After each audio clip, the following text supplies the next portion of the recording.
This is a grid. Okay, that's too big. Add a popnet and we have particles. Add some geometry, copy to points, and there we go. Oh shit. Okay, finally add some gravity and there we go. Now what if I want to collide these with an object? Well, easy, just merge your collider as a static object with your popnet. Now I'm gonna create another popnet and collide it with the first one. They're just passing through each other. Well, how do you collide multiple popnets?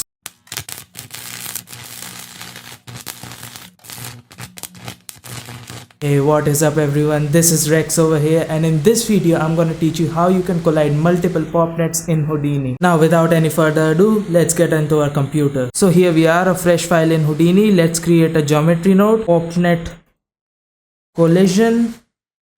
Did I spell it right? Okay, nobody cares. Anyways, first of all, let's create two pop networks. Let's create a grid. Let's move it 5 units up and add a pop network.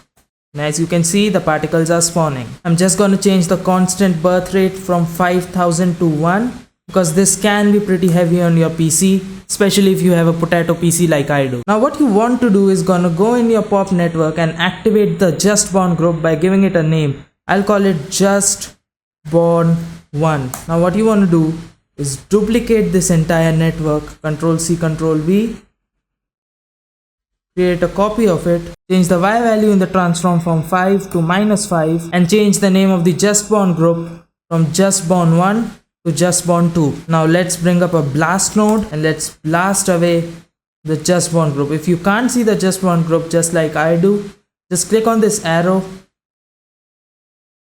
and you'll see it, just born 1. Great. Now what you want to do is click on delete non-selected. Might as well save our file right now. If Houdini decides to just crash, I'll just call it popnet collision. I don't know how to spell collision, never mind. Anyways, just create a duplicate of the blast node. Get off! Oh my goodness. Connect this. In blast 2, we're just gonna connect just born 2. I'm just gonna drop a null. Let's call it particles 1. Let's drop a null for this as well. We call this particles 2.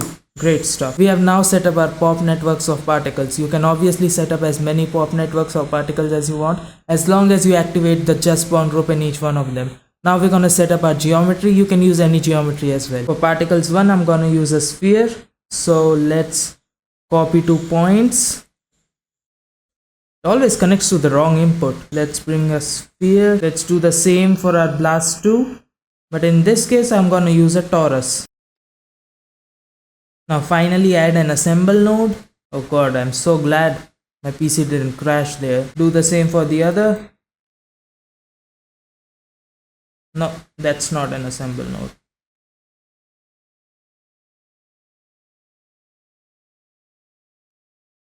Drop a null for both. Make sure you tick create packed primitives and uncheck create packed fragments.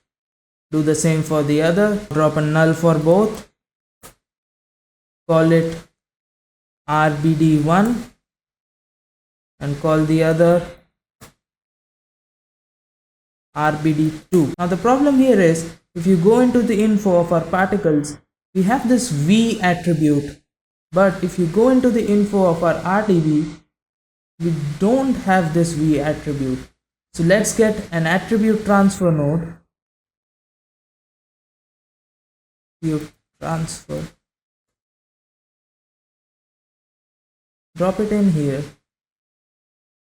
Get our particles connected there. And in points, let's type V.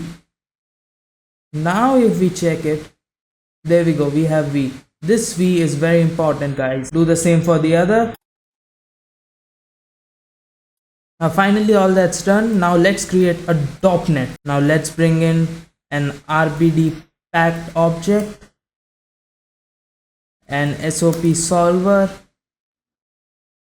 and a rigid body solver.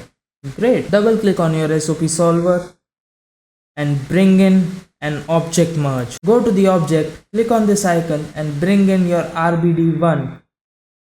Bring in a merge, connect the object merge, delete this out, create a null,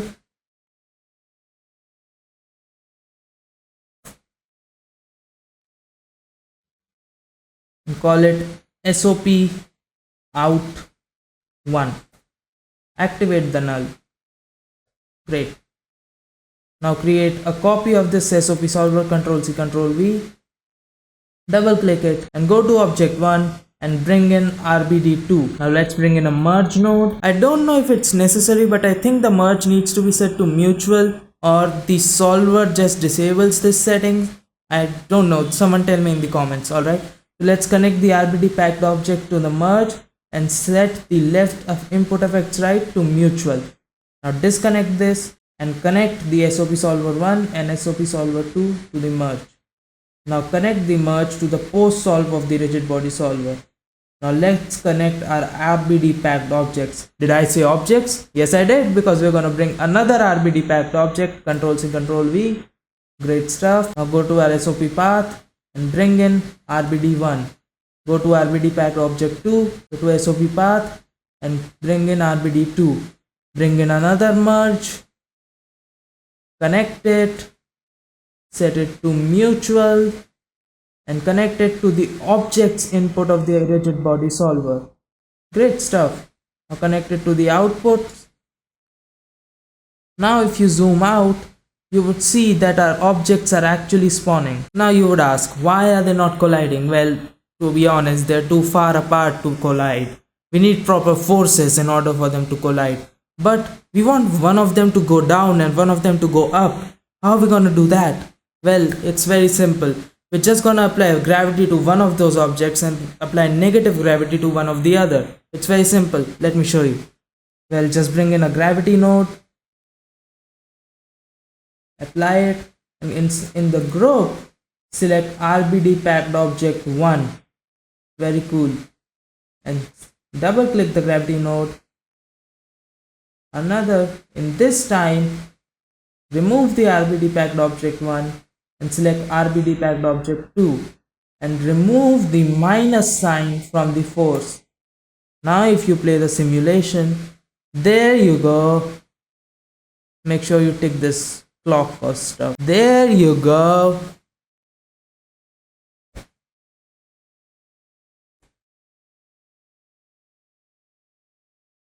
Peace, inner peace. Ah, that's so beautiful. Just watch it go. Of course, you can add even more forces, pop curve force and stuff, and make it even more better. I don't know much about that. You can do it.